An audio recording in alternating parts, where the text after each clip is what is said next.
Hey everyone, welcome back again on this Political Science Net Achievers YouTube channel. आज हम बात करेंगे political thought में हीगल की बात करेंगे। इससे पहले हमने सोशल कॉन्ट्रेक्चुअलिस्ट की बात की है, राइट। जो थिंकर्स की हम बात कर रहे हैं तो उसमें हमने जे एस मिल की बात कर ली है ऑलरेडी, ठीक है। हमने लॉक, हॉब्स, रूसो, इन पे भी हमने अपना एक वीडियो तैयार किया। अगर आपने अभी तक वो नहीं देखा तो आप उस वीडियो को ज़रूर विजिट कीजिए, ठीक है। ये आप यूँ समझिए कि लास्ट मिनट रिवीजन टाइप है आपका, छोटे छोटे लेक्चर्स हैं, ठीक है। आपके एग्ज़ाम के लिए जो इम्पोर्टेंट फैक्ट्स हैं उन सब चीज़ों को हम यहाँ पे डिस्कस करने वाले हैं। तो हीगल से संबंधित जो भी चीज़ें, जो भी इम्पोर्टेंट चीज़ें उनसे रिलेटेड जो एग्ज़ाम में पूछी जा सकती हैं वो हमने यहाँ पे नोट करने की कोशिश की है और आपको बताने की हम कोशिश करेंगे, राइट। तो आई होप आपकी तैयारी अच्छे से चल रही होगी। जो भी न्यू कमर्स हैं, जो भी नए लोग हैं इस चैनल के साथ पहली बार जुड़ रहे हैं, वो मेरे चैनल को सब्सक्राइब ज़रूर कीजिए और बेल आइकन को भी प्रेस कर दीजिए ताकि आपको अपकमिंग जितनी भी मैं वीडियोस डालने वाला हूँ उसकी नोटिफिकेशन आपको सबसे पहले मिले, राइट।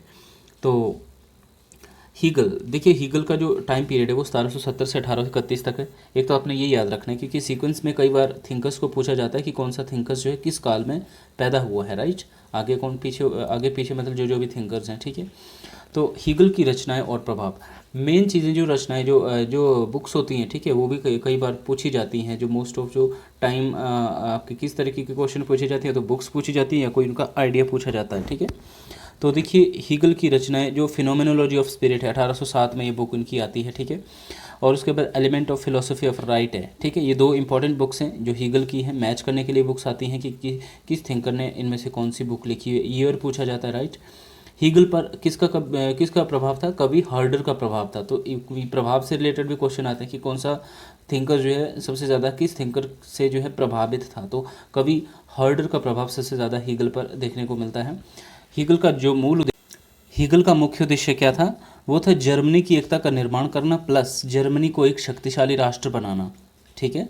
जर्मनी की एकता का निर्माण करना और जर्मनी को एक शक्तिशाली राष्ट्र बनाना जो हीगल के विचारों का मेन उद्देश्य था। और राज्य की अगर हम बात करें तो हीगल ने राज्य के ऊपर क्या कहा है?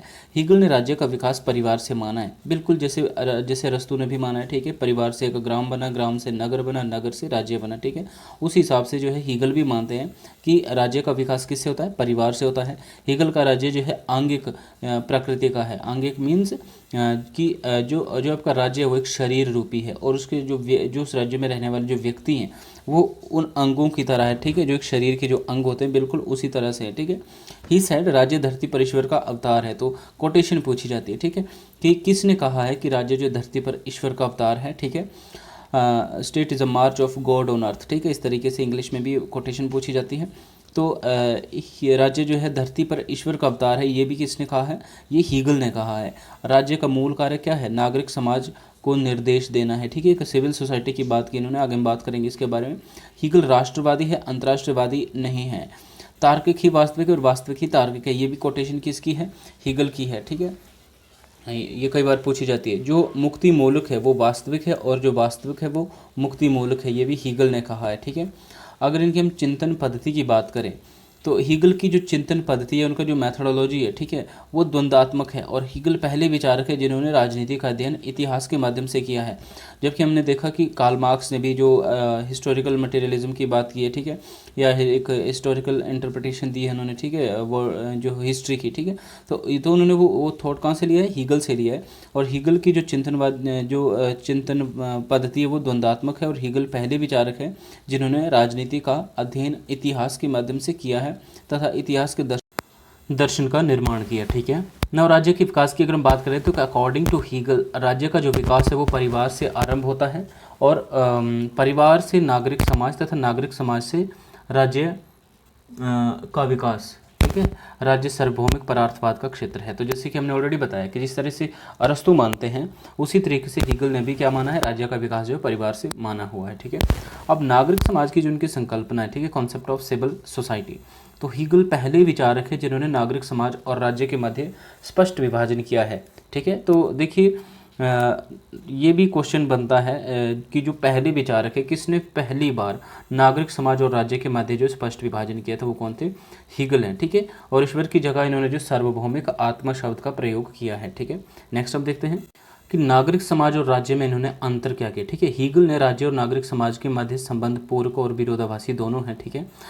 सबसे पहले परस्पर पूरक, इसलिए कि नागरिक समाज के बिना राज्य की कल्पना नहीं की जा सकती। ठीक है, सिविल सोसाइटी के बगैर राज्य की जो है कल्पना भी नहीं की जा सकती, ऐसा हीगल मानते हैं।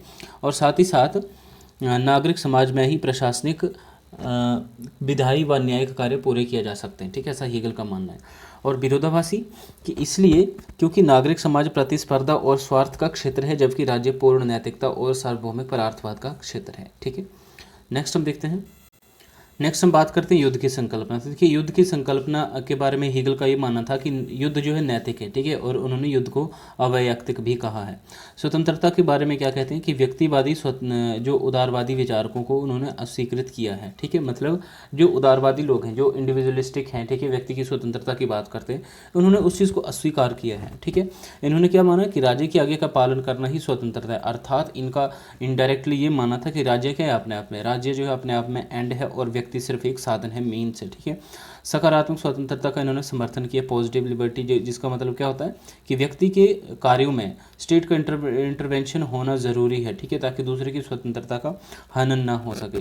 ठीक है, स्वतंत्रता की मांग के कारण 1799 की फ्रांसीसी क्रांति की कड़ी आलोचना की है इन्होंने। ठीक है, तो इस तरह से ये भी कई, आप इन क्वेश्चन को कई तरीके से तैयार कर सकते हैं। ठीक है, कि 1789 फ्रांसीसी क्रांति की आलोचना किसने की इन विचारकों में से, मान लीजिए 4 ऑप्शन होंगे, तो हीगल ने जो है कहीं ना कहीं इस फ्रांसीसी क्रांति की आलोचना की, क्योंकि वहाँ पे स्वतंत्रता की मांग उठी थी। ठीक है, व्यक्तिगत स्वतंत्रता का इन्होंने विरोध किया। ठीक है, इंडिविजुअलिस्टिक, जिसका समर्थन कौन करते हैं, उदारवादी करते हैं। ठीक है, अगर शासन प्रणाली की बात करें तो संवैधानिक शासन प्रणाली का समर्थन किया इन्होंने। ठीक है, एक कॉन्स्टिट्यूशनल जो कहीं ना कहीं गवर्नमेंट की इन्होंने बात की है, और संवैधानिक राजतंत्र का समर्थन किया, कॉन्स्टिट्यूशन मोनार्की का इन्होंने समर्थन किया है। ठीक है, ही सैड, उनका क्या कहना था कि संविधान का निर्माण ईश्वर की देन है, ये मानव निर्मित संस्था नहीं है। तो ये भी किसने कहा है, हीगल ने कहा कि संविधान को किसने बनाया है, ईश्वर ने बनाया है। ठीक है, मानव के द्वारा निर्मित संस्था नहीं है ये। नौकरशाही पर विचार। नौकरशाही को सार्वभौमिक वर्ग की संज्ञा दी है, किसने दी है, हीगल ने। नौकरशाही को क्या, सार्वभौमिक वर्ग की संज्ञा दी है। नौकरशाही के वर्ग में वे लोग सम्मिलित होंगे जिनमें कुछ जन्मजात गुण होंगे। तो ये नौकरशाही के ऊपर हीगल का मानना था। अब जो इंपॉर्टेंट चीज़ है वो इनकी जो रचनाएं हैं, ठीक है, कि कौन कौन सी इनकी बुक्स हैं, क्योंकि मैंने बताया कि बुक्स से रिलेटेड सारे क्वेश्चन आते हैं, कौन सी बुक कब लिखी गई है और किसके द्वारा लिखी गई है। ठीक है, तो देखिए सबसे पहले element of philosophy of right, ठीक है, 1821 में ये बुक लिखी गई है। दूसरी है lecture on the philosophy of history, lecture on the philosophy of history 1857 में लिखी गई है। द फिनोमेनोलॉजी ऑफ स्पिरिट 1807 में, बहुत इंपॉर्टेंट बुक है ये। ठीक है, इसको आप ऐसा करना सीक्वेंस में कर लेना। ठीक है, मैंने ऊपर नीचे लिखी हुई है, लेकिन आप इसको सीक्वेंस में कर लेना, क्योंकि सीक्वेंस वाइज भी कई बार बुक्स पूछी जाती हैं। तो फिनोमेनोलॉजी ऑफ स्पिरिट जो 1807 की बुक है। साइंस ऑफ लॉजिक, ठीक है, ये 1816 की बुक है। Encyclopedia of the philosophical science, ये बुक है इनकी 1817 की बुक है। Lecture on the philosophy of religion, ये 1827 की बुक है। फिनोमेनोलॉजी ऑफ माइंड, ये 1807, ये जैसे मैंने बताया फिनोमेनोलॉजी ऑफ स्पिरिट और फिनोमेनोलॉजी ऑफ माइंड 1807 की बुक है। Real is rational, rational is real, मैंने बताया कि तार्किक ही वास्तविक है और वास्तविक ही तार्किक है, ये भी हीगल ने कहा है। ठीक है, आगे कुछ इंपॉर्टेंट कोटेशंस है। ठीक है, कि इनका क्या क्या मानना था, कहते थे कि चेतना अथवा ज्ञान आत्मा का सार है, ये भी किसने कहा, हीगल ने।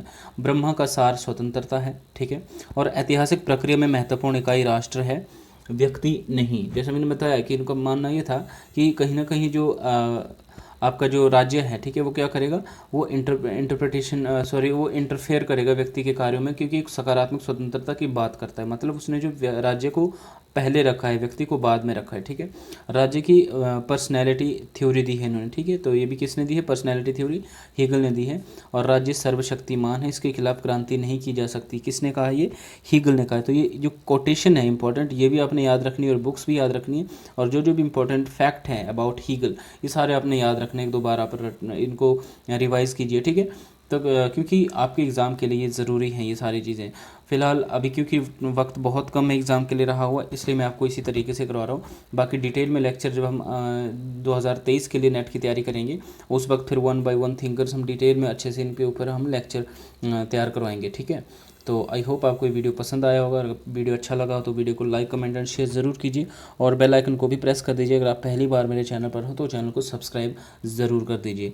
Wish you all the very best for exam. Thank you.